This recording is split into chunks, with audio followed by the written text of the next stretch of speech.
川普唯一的不变是什么？就是变啊！本来日本不是以为了吗？自己就15啊抵定了，哎呀妥协，市场全部开放，农产品本来说不让，寸土不让的，包括米呀农产品啊，全部让了。结果原来川普变卦了，本来美国以为说谈下来是15个百分比的税率，现在经过公告之后，跟协议不一样。日本恍然发现怎么回事？里头原来是包含了牛肉在内哦，所有特定商品本来呢超过15也以为15，他们就以为是这样的，结果原来是全部往上加。原来15就加，再往上加15，原来12就加12，管你不管多少就往上加15，搞了半天可能会45，可能有最高像牛肉的话，可能是45百分比的关税，米啊什么通通都是。所以这怎么日本？他说这一次美方还回应说，这次不会给日本任何的特例。哇，这个苦主也太苦了吧！石破茂已经坐不住了，那还要再给他倒打一把，那是怎么办？那印度也是一样啊。川普看起来本来一开始最早放出来消息是说，哦，印度刚谈得很好，可能是我们第一个签成协议的国家，结果现在是谈得最不好，甚至直接要对他报复的国家。川普加征本来是25%的关税的，本来已经算很高了，结果税率再往上调，飙到50%。他签的行政命令决定对来自于印度所有商品加征额外的税率，理由因为是俄罗斯石油继续采购的关系，被加50%的关税，电子厂被流弹打到的是我们国内的电子厂。为什么呢？因为我们政府一下子说南向政策，一下子说反正去中化所有的供应链，所以要大家把厂往其他国家去撤。结果搞了半天，有一些国家我们的电子厂就到了印度去，结果设厂之后反而意外被打到，电子厂也变得突然一觉醒来，变成50%的关税，我们当初的避险到底避到哪里去了？而加征关税50%之后，印度的做法是什么？他不是赶快去找川普谈，他是去哪里？去找俄罗斯。他跟俄罗斯继续印度除了对美方决定感到遗憾之外，他说俄罗斯的石油我们不但不会像美国要求的停止采购，他反而呢会继续的再跟俄罗斯采购更多，还要去拜访各种的行程里面。印度首席经济学家说，新关税无疑让美印贸易宣布死亡了。美印贸易会让川普直接取消去印度的访问吗？原本接下来有一个4方会谈之后，年底有打算是川普直接要去访问印度，大概是9月、10月左右的时间。但是根据南华早报的报道，随着这种美印贸易的摩擦升级，川普今年秋天再去印度的访问几乎是不确定，甚至会可能不去了吗？专家甚至分析，美印贸易谈判破裂之后，如果再加跌取消访印的话，哇，那整个印太地区坐收战略红利的将会是中国大陆。而莫迪呢，7年来第一次访华，这个是根据印度政府人士礼拜3透露的消息。7年多来，过去也一直有各种跟中国大陆之间的关系不和，来来去去的。结果这一次呢，8月31号开幕的上合组织的高峰会，他要亲自在参加，也代表着印度跟北京的关系正在解冻吗？也刚好应对上了川普这样的做法。外媒报道，印度代表团已经抵达俄罗斯了，讨论要加快更多的包括防空导弹系统的供应问题。不知道上次战败是觉得找俄罗斯会比较有用吗？换个武器试试。那另外巴西也一样。巴西也不想再谈了，因为一度我们看到表格但上面以为它降低了结果搞了半天，最后发现也是空梦一场，原来一样仍然是50%。因此，虽然川普说，哎呀，我还是随时欢迎鲁拉打电话给我，鲁拉回应，我们才没有要跟你打电话呢看不到直接对话的空间，认为那样只是自取其辱。巴西考虑要跟其他金砖国家一起向 WTO 申诉美国你违反我们的国际贸易协定还有川普对巴西的关税其中咖啡嘛，直接是限制高关税的项目之一。马上就有中国大陆驻巴西利亚的大使馆社群平台公布这段画面，就是哇，这个好多咖啡豆大陆的美团为主角的影片说，桥梁是双向的，巴西正凭借它被钟爱的巴西咖啡豆巩固在中国的地位，看起来也趁机抢单来着。那当然也让巴西的跟中国大陆的关系变得很不一样。亮哥，川普真的是深不可测。我觉得这个是有原因的啦，因为日本承诺5500亿，韩国承诺3500亿。韩国现在已经在动了，韩国4大造船商，应该说3大啦，再加上他那个造船全国的协会啊，已经跟美国合组一个团体啊，那先要就1500亿美元怎么投资美国的造船业，已经在做讨论了。而且航华海洋这家公司已经进场收购费城码头，已经花了1亿美金。那日本摆明就是要骗嘛，你以为川普那么笨吗？就是摆明就说啊，我要政府授信啊，不是投资哦。你以为川普不知道吗？你不要低估他啦。那印度也是一样，印度实在是没有办法。印度它的关税平均税率是17%，是所有主要经济国家最高的啊。然后为什么它没有办法谈？因为它的农业占45%，它开放莫迪大概也不用选了，完了，所以它就卡在农业部门嘛。所以你要叫他怎么让？那当然啦，川普就借题发挥了，就说哎呀，你那个偷买俄罗斯石油。还在国际上搞转运中心啊，赚了那么多钱啊，所以就趁机修理你了。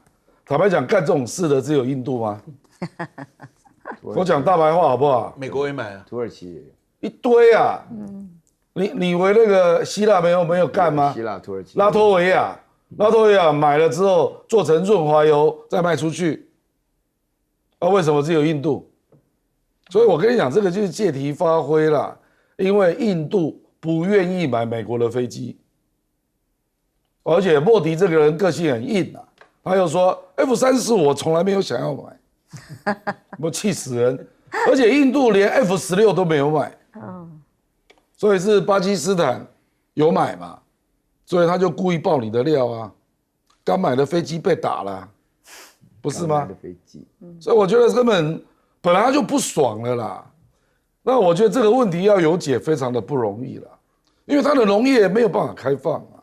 那如果降税，那当然就卡到了就是印度的官僚主义的利益啦。讲白了啦，这个国家是很麻烦的啦。那个中国也不要高兴啦，这个国家也不会跟你多好啦，所以他只是拿中国当筹码啦。说8月31号我要亲自参加上海合作组织啊。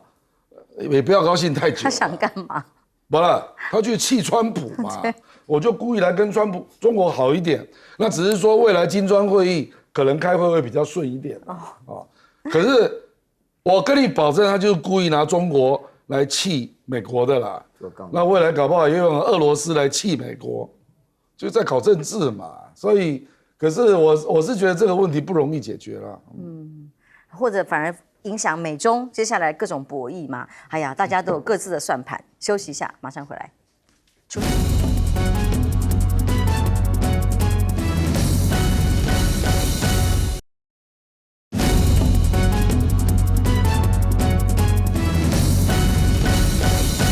日本现在已经跳脚，怎么会这样？讲好15%，现在突然关税往上加，根本不是15%，怎么回事啊？委员，这样子我们谈这个事情，我们先看美国对川普的看法是什么，尤其对贸易发展的看法。一个是《华盛顿邮报》8月4号啊，8月4号的 Max Boot 就是很有名的作家，写里根传奇的一生呢，这2024年的这个畅销诗10本畅销诗之一的一个啊。这个 Max Boot 他写的文章标题在华友是中国正在赢得川普挑起的贸易战，川普无意中正在助长中国反对美国的独裁，这是美国的，不是普通人讲的。另外还有一个更精彩，就是艾克洛夫，就是那个2001年的那个谁，那个经济奖得主，他的标题叫“当美国总统表现得像5岁的孩子的时候，我们该怎么办？”我想这两个人已经把答案告诉你是什么了嘛？好，那我们现在拉来看比较 case 的问题来看，印度是一个很奇葩的国家，这所有人都知道。但是中美两国对待印度有一个最大不一样的地方，中国人跟印度再怎么斗，永远给印度留下一个颜面。美国跟印度怎么斗？一点颜面就把它彻底，因为殖民地组织的观点，那中国是朋友的一个观点。那么各位可是这是对美国来讲，印度它有筹码可以用，因为它是在东亚那个南亚最重要的一个国家，而且旁边没有强国。好，美国要在亚洲印太战略，我请问，没有印度怎么会有印太战略呢？那个印就去掉，这就没有了，那就今天了解了。现在太战略，四方会谈少了一个印度，那站不起来。这个整个垮。所以美国这样的对待印度啊，就这样讲的。一个5岁的总统，我们该怎么办？就像这篇文章所讲的，是什么东西？这让中国赢得了川普挑起的贸易战，是你帮助了，这种运气有时候挡都挡不住的。所以你可以看到，中俄怎么会变成背靠背？不是美国帮忙的吗？南美洲的巴西会掉下这个让中国大陆能够进来，不是美国帮忙的吗？印度中印的关系，不管印度是怎么才来的，至少双方可以缓和的空间，也是美国帮忙的。好，我们休息一下，马上回来。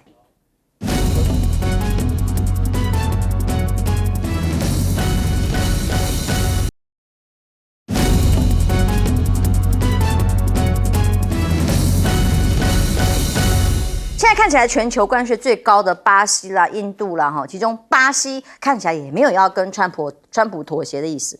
人家巴西当然不愿意接受被欺负嘛。那个巴西是个大国，大家要搞清楚啊，巴西的国土是全世界第6大的国家，而且巴西的话呢，本身的话呢，在这个南美洲也算是一霸，这个就被搞成这个鬼样子。我跟你讲，巴西的鲁拉啊，他其实啊讲起来啊是巴西的良心了啊。那个波索纳罗的话呢，他们是另外一套。就巴西的话呢，原来的处境就是他不团结分裂的嘛。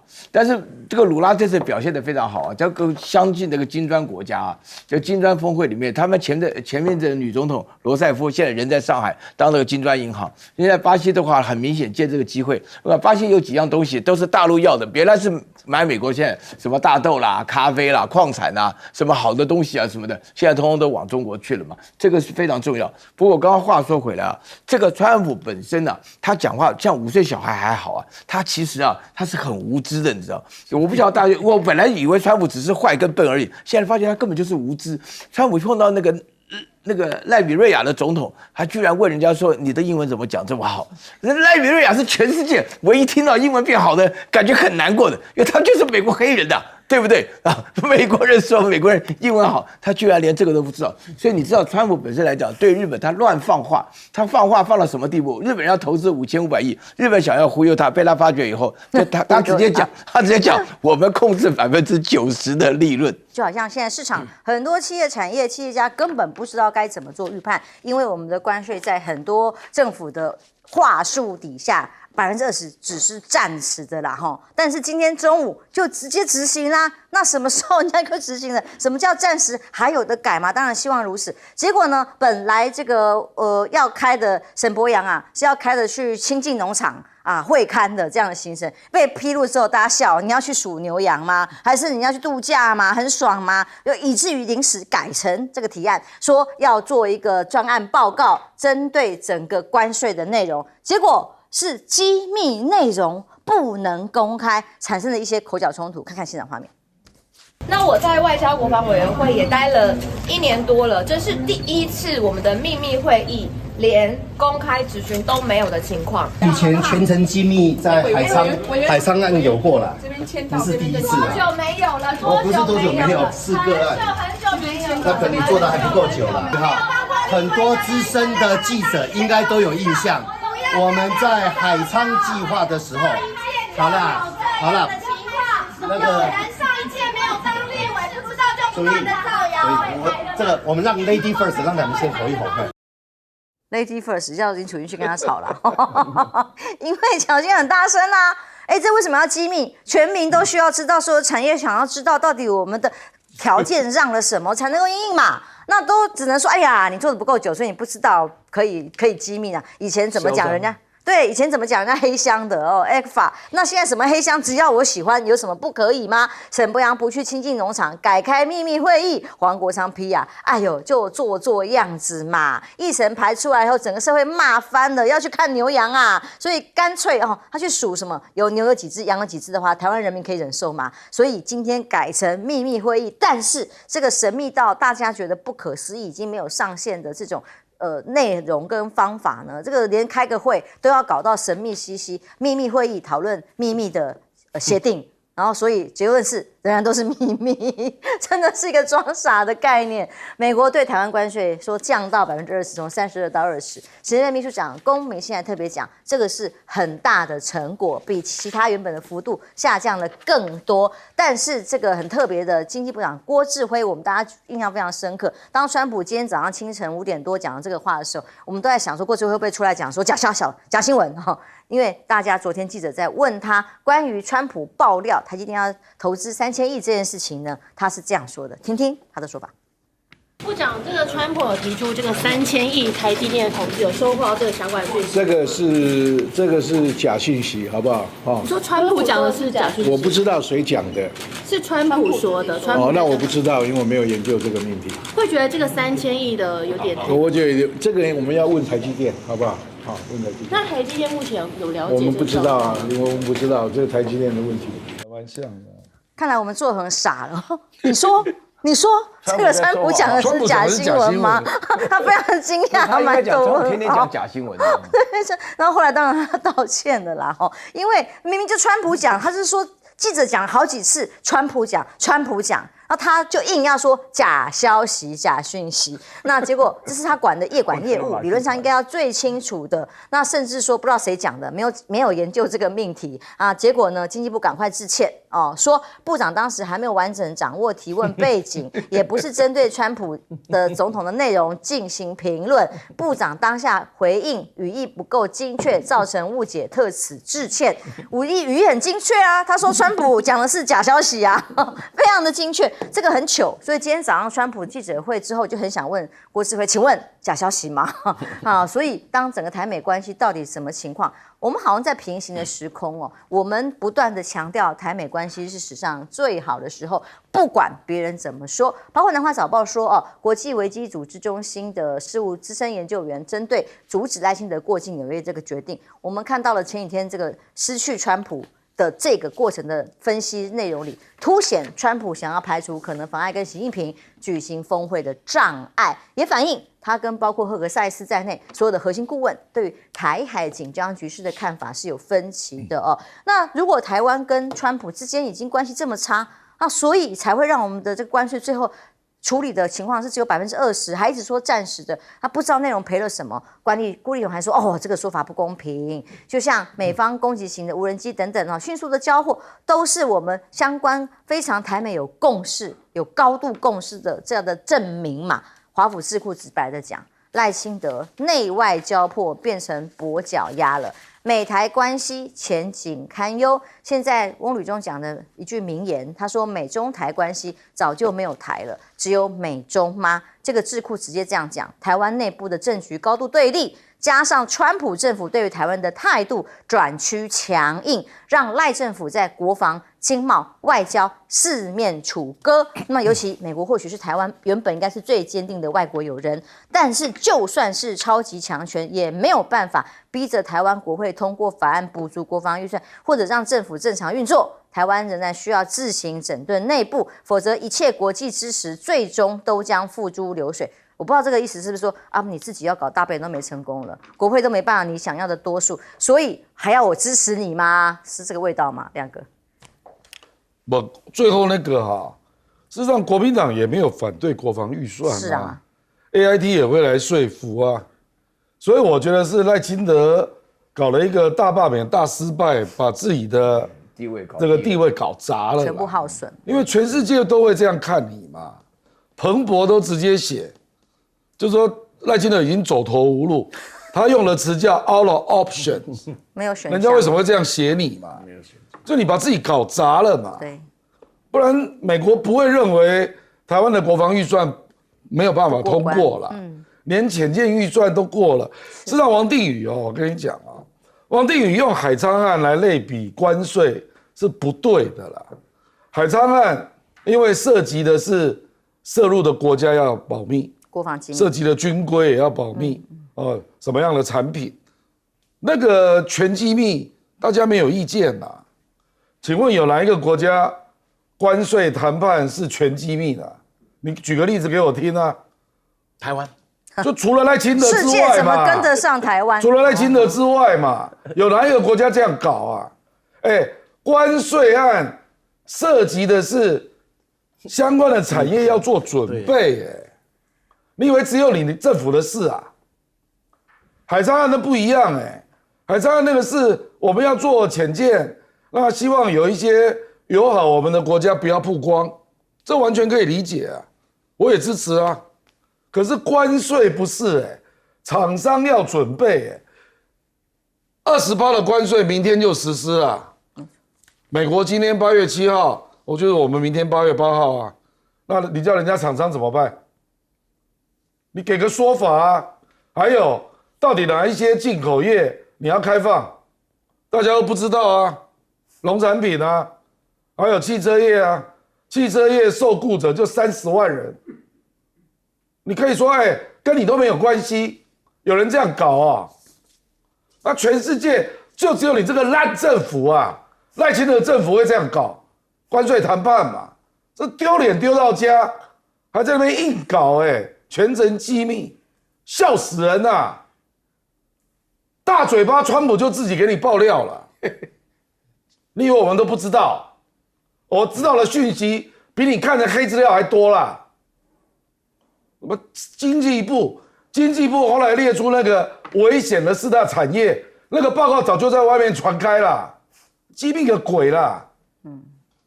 根本就是心虚嘛，不负责任嘛，没有领导力嘛，谈得一塌糊涂嘛，就是一个烂政党、烂政府嘛，就是这样嘛。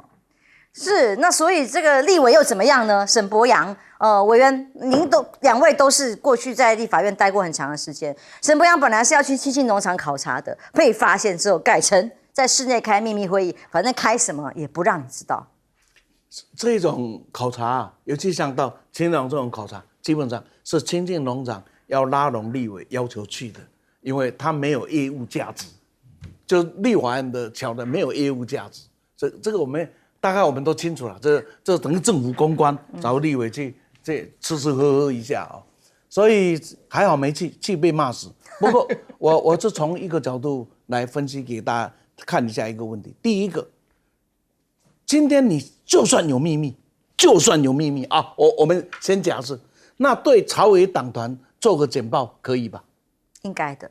应不应该？当然是应该的。有没有办？没有办，连对民进党都没有办。党内的人也搞不清楚状况。不，为什么？因为他前密封锁，反常必有妖嘛。有什么妖？其实可能有很多我们不知道的妖。我的推断跟我对国际政治一些浅薄的认识啊，事实上，各位想一想，中美之间的谈判，你说税率降多少，我的这个稀土要不要管制，这个技术问题是可以 argue 的。为什么谈了3次都在强调一个事情做前提，两国的元首的会谈作为我们会谈的基本根据，而这个会谈的中美基本根据是什么？到最后何立峰的讲法出来，就是双方现在最重要是要确定双方的红线在哪里。什么意思？也就是说，在这样的一个情况下，台湾的问题是列上中美谈判的一个焦点。我这个部分，台湾是中国的一部分，你们老是一定挂在嘴上，像诵经一样，有没有？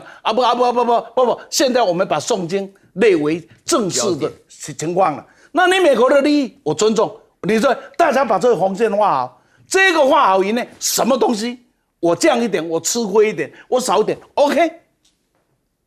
民党没有这个压力吗？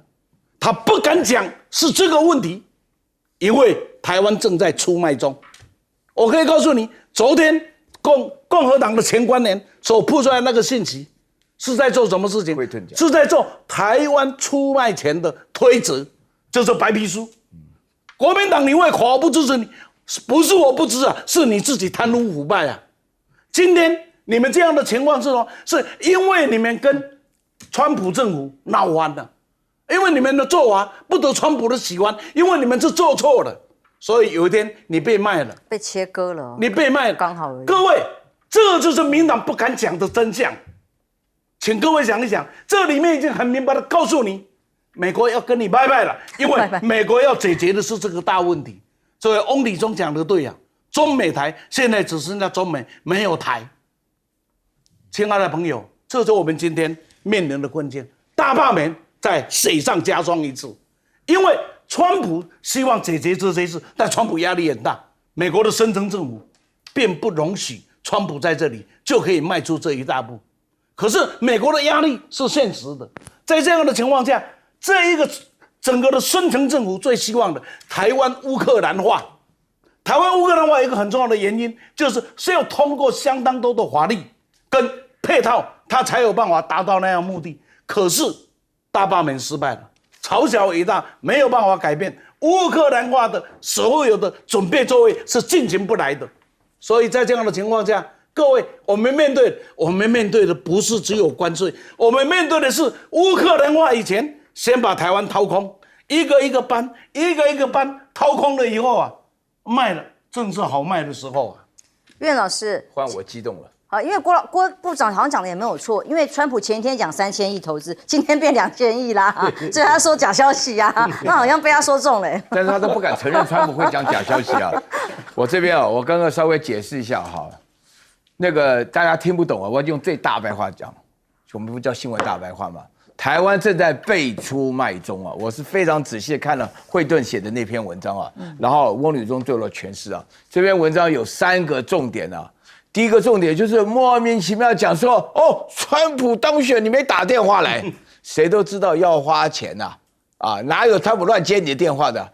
赖清德想打电话，按照原来的价码不行，要高几倍啊！没有给功德款就对了。你反正没有捐款就对了啦，这是第一。他里面讲的文章里面这样讲的。然后第二件事情的话呢，讲说是你们号称啊有最厉害的外交官啊，差远了，基本上都搞不清楚到什么程度啊？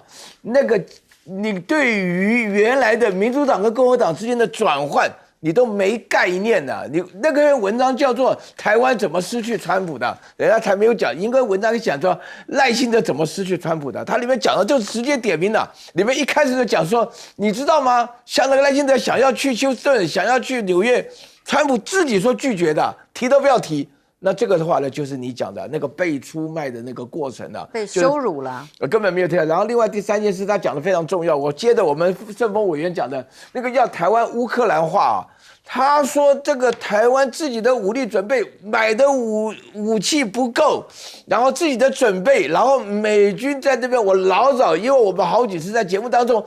美国是希望台湾当以色列啊，女生都要当兵啊，结果搞了半天，大家4个月去来做捷运演习啊什么的啊，一下子送坦克车打到电线杆什么的啊，发觉完蛋了，乌克兰化没有了，然后就完全不指望了。我要告诉大家一件非常重要的事情啊，大家看一下哈，美国是怎么对待印度的啊？印度从5月7号，印度的飞机主动偷袭，被打下来5架飞机以后，川普把这个消息公布出来后，对印度坏得透了。我们下一题就是印度。我跟你讲，对啊，这个等一下要讲到。现在7月26号，等你看你有没有办法。如果大罢免大成功啊，那态度就不一样。现在你根本就没有民意了，因为对于川普来讲的话呢，柿子要拿软的捏啊。川普这个人的原则是遇强则弱，遇弱则强。现在川普要解决大陆的问题，他面对的问题的话，他觉得很多事情没有跟大陆协调，那他自己本身要放出这个风声来。所以 Christie 惠顿他里面所讲的话，就是让我们充分的了解到，美国发觉至少目前台湾的局面是软柿子，可以好好捏一下啊。然后呢，在出卖中他透露的讯息，我希望大家仔细看这个讯息啊，就是有的时候我觉得翁履中的解释方式啊，也是基本上说这个钱能解决的问题都是小问题，但是拜托，这个是我们的钱啊，对不对？民党这些当官的哪来的钱啊？什么3000亿、2000亿的，大家高兴的不得了，人家就是这个，对不对？要求非常极限施压的结果，你通过的1毛钱我都不应该给你。人家日本的斥责亮正就这样讲，1毛钱都没有，对日本没无力的事情，我们绝对不要做。日本都能做到，我为什么不能够做到？你的话都不敢讲。日本做到什么呢？也是真心换绝情啊。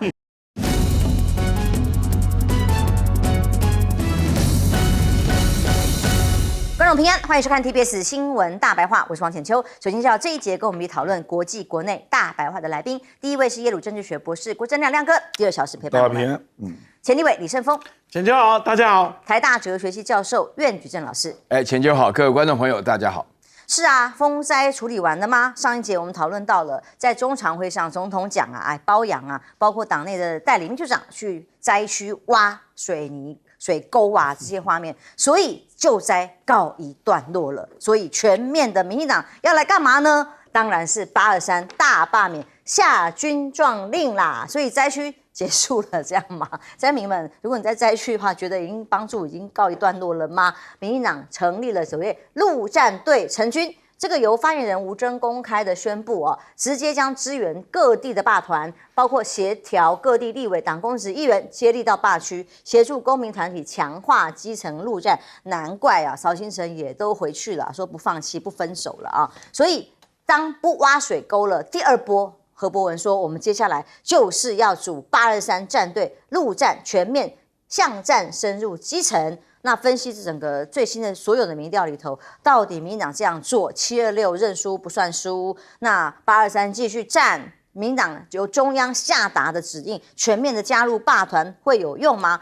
同业黄伟汉他是这样认为的，民众认为关税灾情如果搞不好，赖党主席无法分身，就干脆不要当党主席，好好做总统。否则的话，这样的警讯呢，党务跟国政要适度分开，否则民调还会再下探更低吗？沈富雄沈大佬说，赖政府面临这些各种的3大灾难，关税、水灾、大罢免，25-0惨败的真正原因是中间选民不要你了。如果还继续用认为自己是对的的话，刚愎自用，前途一点光明都看不到。那么民主跟人权、主权啊，一直都是他们最重要抗中保台之外要讲的一个价值。但曹兴诚站出来，因为总统都跟他道歉啊，代表他才是对的嘛，他才会愿意回来嘛。总统就听他未来所有的指挥调度吗？曹兴诚再度的站出来说，现在啊，台湾人认同中共专制已经逐年增加。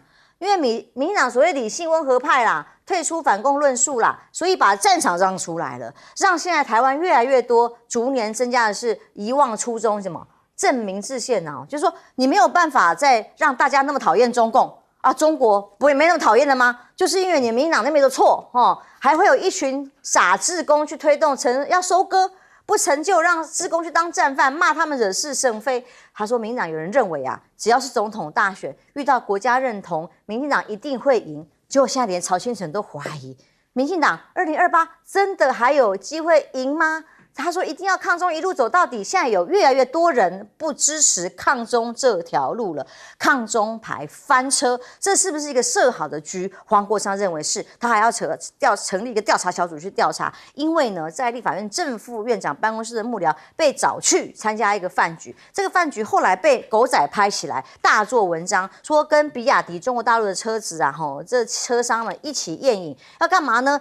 被拍完了这个《镜周刊》的新闻之后，马上政论节目一条边来，哇，各种的中资代理夜宴呐，争议不断，立法院还帮忙开协调嘛，等等的，结果发现里头谁找的？居然是3立的高层一位诚信的主管，自己同事就在照片上啊，自己的节目继续做。所以才会被说是不是设局呢？那当然，这位主管大家熟知很多年了，在媒体是蛮多年的。他就说，3立说已经停职跟调查，我听到同业在讲说，哎呀，是停职吗？做样子而已啦，真的有在调查吗？真的很荒谬，被认为这个设局的情况有没有太明显？而其中这位汪杰明也是这个媒体名嘴说，这个事件告诉大家一个事实：台湾并没有都是绿媒哦，有个真正本土化的电视台只有一家，叫做民视。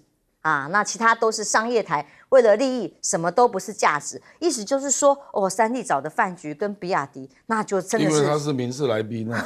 原来如此，他就侵犯真正的价值，要抗中。3立也可以找比亚迪的车商啊，这个才是最大的禁忌，不是吗？那么比亚迪来台的目的不单纯，甚至还有人提出来，这个叫做卓见文创绿营的相对支持者就说，哇，这恐怕是两岸开战会成为第5纵队，比亚迪是中共军民融合的战略一环。一旦车上、路上都是比亚迪的汽车跑的话，到时候第5纵队直接变身，在街头横行无阻，有没有厉害？那真的有这么恐怖吗？馆长说要造访比亚迪总部，要给大家看看为什么中国大陆的汽车世界第1名。听听他怎么说。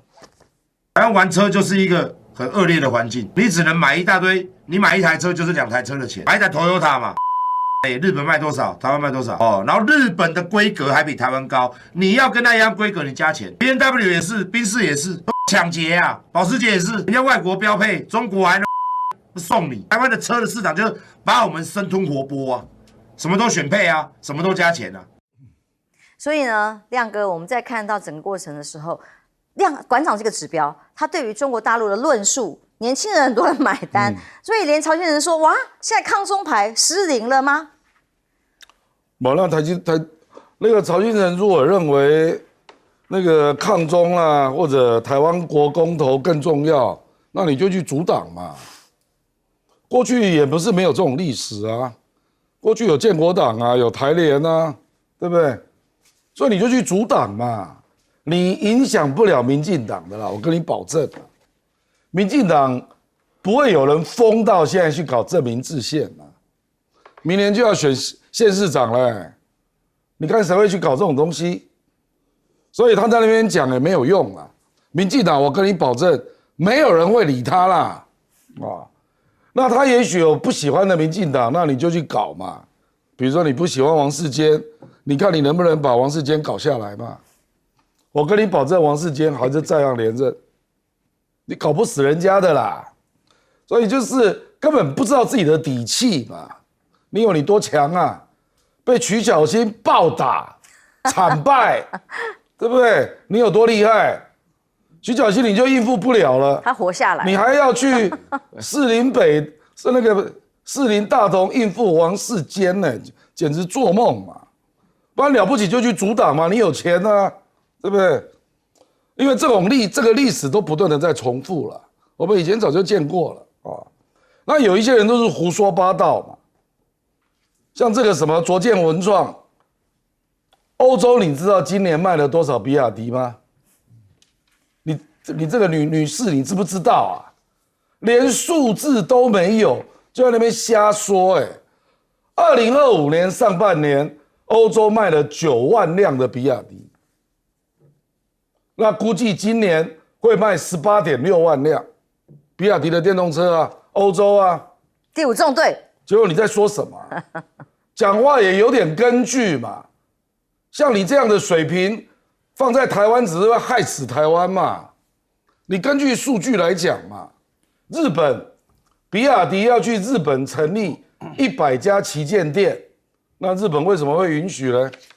从去年才开始啊，那它卖得很慢，因为日本的汽车很强大，可是人家目前也大概卖了将近3000辆了，消费者有选择啊，对嘛，也开始卖了嘛，所以不知所云呢，当然你要选车那是另外一回事了。不过比亚迪我坦白说了，以我的直觉啊，我认为是进不来的啦，那主要的是因为商业利益啦，因为我讲白了啦，绿的那边有一个汽车集团啊，蓝的这边也有另外一个汽车集团啊，他们有各占一半，他们有共同利益，就是不会让比亚迪进来了，否则它又便宜，所以主要就是商业利益啦。我跟不就跟美国一样嘛，美国也不敢让他进去嘛，就一定要课高税嘛，川普在那边讲说啊，不然比亚迪到美国制造，我才不相信你会让他到美国制造嘞，我觉得主要还是商业的考虑了，竞争。其实欧洲有一些国家也是很忌惮比亚迪，那不是安全问题啦，就是竞争的问题，商业问题。因为欧洲跟美国都是汽车大国，可是日本就敢啊，就还是让你进来。欧洲事实上最后也是让人家进去了啦，可是越来越多不是直销啦，就是你要在欧洲制造啦，可是一样还是比亚迪啊，所以我是觉得讲这种议题最好还是要有资料啦，要有凭有据啦我倒觉得沈大佬那个讲法是，这个真的是值得民进党警惕啦。就说，因为他那个整个讲法也是在 T 台我有看到，是前子的那个战情室的节目他就说关税、水灾、大罢免这个3个事情，这个接踵而来，他觉得赖清德最大的问题就是不愿意讲真相这个很严重因为你如果不愿意讲真相，那根本就不可能处理嘛。比如说水灾到底有多严重，你到现在也不愿意讲关税有多严重，我从来没有看过一个国家这么严重的关税，到现在所有的人都不知道秘密哦。到底我们的进口市场是要开放什么？不知道，要投资美国多少钱也不知道，哪有人这样搞的、啊？哪有人这样搞的、啊？那大罢免也是啊，不愿意检讨啊，那继续再搞823。那你这种领导人这样怎么解决问题？连真相都不愿意面对，所以你就是你回避现实，你怎么解决问题？我觉得沈大佬就是在讲这个，说，人家中间选民都已经感受到真相了，你还在闪躲，不愿意面对，那你这种人怎么选2028啊？沈大佬那天的发言大概就这意思，我觉得他讲的非常的对啊，就你就是活在自己的世界嘛。刚愎自用嘛，明明你已经面对失败啊，关税20%比日本、韩国高5%，水灾1个月很多地方还没有屋顶呢，甚至水电都有问题，大罢免全败啊，这么明显的3个大失败，他现在还不愿意坦然面对了，你这样凭什么当领导人啊？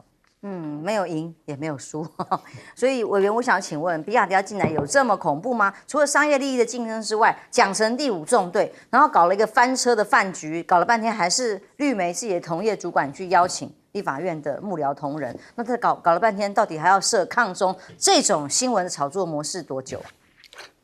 不久了，我撑不下去，因为中国大陆电动车的出口去年是128万辆了，将近130万辆了。而且会不断的在增加了，它只会不断增加。台湾在挡，事实上比亚迪的事情也好，中国大陆新能源车进台湾的问题也好，不要跟我讲什么理由，我只要一点，为什么我不能买雾门价廉的好车子？很漂亮啊，那个。就一句话，你可以把我现在我手上有一个资料，除了大陆的所有的电动车，现在在台湾可以买得到的新能源车啊，最便宜的大概是纳智捷的，99.9万，100万。其他1万全部都是100万以上。对啊，可是100万我们换成人民币，大概在25万左右啊。你知道，在中国大陆，你有25万到30万的人民币，你去买车，你走路就可以这样啊，安尼害你行的呢。我等下报价给你。怎么？行东西顶我兼秀南棒呢？你可以选到啊，选到眼睛掉出来，掰的对啊，对，你可以选到眼睛掉出来啊，这25万到30万人民币啊，那不得了，那很贵，那不得了，全屏幕，也是台湾厂商合作，所有你想得到的配备有没有？所有在这里要加的配备，你会说怎么这些我都不知道，还有这些东西。对，我也是车上唱卡拉 OK 已经是标准配备了，影音设备超好，等等，看到我们就不要再提了。我们只要看了，我们就心酸了。我也是喜欢玩车的人，那就，我再讲一下，只要一进口，我现在自己的3部车全部换掉，因为它从高中档次什么档次的都有，含劳斯莱斯的档次都有。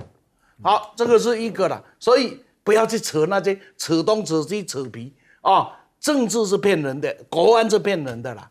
再过来呢，就是有关的大罢免的事。过去民党是琵琶半遮面了，现在粉墨要登场。那我现在请问你一个事情：失败的原因是因为民进党没有把他的支持者激出来吗？是吗？不是啊，失败的原因是讨厌你的人比你的支持者多嘛，是57对43嘛。也就是说，你激出来的人都激出来了，你的人都激出来，那你民进党再站出来，你要激谁出来啊？激出来讨厌你的人，这样。对，你是。所以一定要给他教训，不，这是一个绝对一个错误的概念嘛。假如说你今天是你的人只出来了30%，人家出来了50%，我还有10%没有出来，那是因为我民党没有站出来，所以我出来，那有道理啊。不是你已经安尼准，所有的水滴都已经挤光了，有没有？啊，你们知道，你们知道低头皮怎么油了？那时候那猪头皮而已嘛，你能赚？当然叫猪头皮出来唱歌，好，所以有效我不知道了。所以从这样的一个角度来看，他们真是错估了民意，高估了自己，还以为自己做出来一呼百应，因为你能叫出来的人都叫光了啦。我现在这样，所以这是一个失败。我一直认为823应该是回头是岸啊，还来得及啊，或者会彻底的更失败。所以台湾人8号山只有一个选择，那就是让台独法西斯彻底的绝望，让民主彻底的有希望。赖总统没有要放弃啊，赖主席又继续下军令啊，全面党公职。这一次，上次是因为他们不够用力，这次要全面用力，跟霸团站在一起。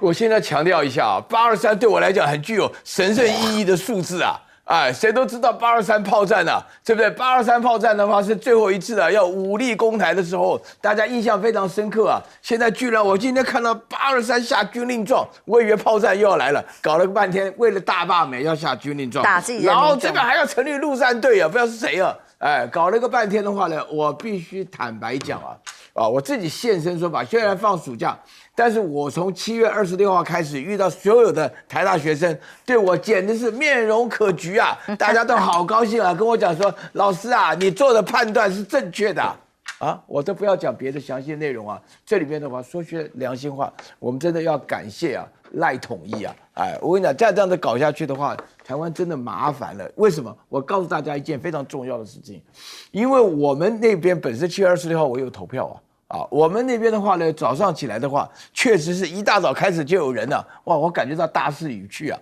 那个叫投票。后来到了下午，陆陆续续大家都一起自动自发。我们文山区啊，基本上的话，大家对赖士葆的印象好不好我不知道，但是大家不希望他被罢免，所以这种情况下，还有另外一件事情，我觉得非常奇怪，也非常难以理解。那个823不是要被罢免的，民进党要罢免的不是才6、7个而已，才很少嘛，对不对？怎么搞得好像全国又要总动员一次？但这到底在动员谁啊？那听说我们要投票是为了核三厂去投票的。那个是民众党的提案，有个公投案，对，加上7个人的罢免案，好奇怪，我都搞不清楚啊！为了这种小事情，所以公投全国还是要投的。我跟你讲啊，这个始乱终弃啊，乱七八糟的，算了，不谈了，谈一谈比亚迪啊。我跟你讲哈，像你这个比较环境比较好的人啊，可以玩车玩各式各样。我告诉大家哈，那个比亚迪最好的车子，你这滴滴打车啊，算是专车，叫比亚迪汉啊。然后我一上车之后问他说这个车多少钱？他说这个车跟成都的房子一样，买了就跌价啊，现在17万就买到了，全部搞定了。你知道17万人民币，那里面是 Benz 的装备啊！我跟你讲啊，实在是没有话讲。而且它一天充电，1个晚上充电，好像很便宜啊，3毛钱1度什么的啊。然后呢，就是白天可以跑到400-500公里，非常厉害。我跟你讲，大陆的电车不是说单纯的就是物美价廉、白菜价而已啊，它有一个最重要的情况就是说它那个充电的装置啊，因为新能源车啊，你来的时候不是光买一个车而已，你是要买它的普遍设它的装置，所以说你那个情况下来讲是整套的啊，像泰国现在很好，基本上他们都开比亚迪的新能源车。那在这种情况下的话呢，我觉得这个你可以不开放，但是就有人会像我们刘伟一样很生气，我想要好的东西为什么不能得到？就这么简单。是没有办法真的进入市场机制。